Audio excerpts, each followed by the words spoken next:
At this point, the governor said yesterday she's not encouraging public schools to close if they don't have a case of coronavirus, but that could obviously change. What are you recommending in terms of virtual learning or online instruction for public schools, similar to what we've been seeing all the colleges deciding to move to? So we sent out some guidance to superintendents about steps to mitigate learning loss, whether if they had to close for 12 days or more, so or 14 days or more. So we are looking at things like online options. What things could they plan for today in case it happens, tomorrow, next week, the week after, that they could have ready to go if students were to be home for that set number of days. So we are planning it case by case, but we're asking every superintendent to be prepared with those plans. So my understanding is that at this point, no school districts are approved yet for virtual learning via the 2017 statute. So is it difficult to get approved? Are there strict criteria to get approved for virtual learning?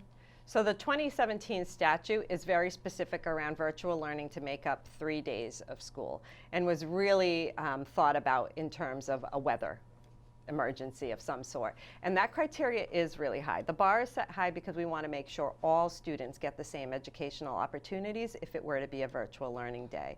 We worry about both young students, but also the differently able students, multilingual students, students who need other services that would be difficult to provide online. So the bar is high, but we are working with a few districts who are very close, and we're also looking at some provisional approvals for districts who have it ready for maybe middle and high school, but aren't quite there yet for elementary.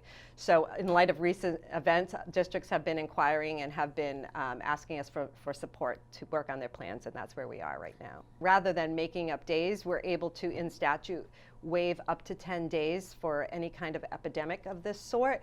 And so what we're supporting districts with is mitigating learning loss. We don't want kids to be home, and neither do superintendents, for this many days without some kind of learning happening. So that's the mode we're in right now. So in addition to those other options, which are virtual learning days, waivers for any kind of an emergency, we're talking about in case they have to close for 14 days, how do we mitigate learning?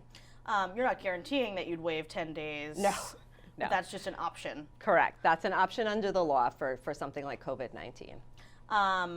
When it comes to virtual learning, we always talk about equity. You mentioned multilingual learners. Correct. I can imagine that there's students who don't have internet access at home. So how do you make sure it's equitable if schools do decide that they're going to go that route?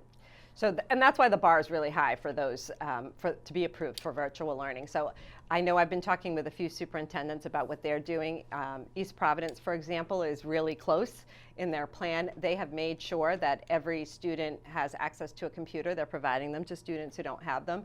And they have also found some grant money to be able to pay for even temporary access to Wi-Fi for families who don't have it, so that they can do some of that online learning. So there are some strategic partners out there that are looking at ways to mitigate the fact that not everyone has access to all of those things.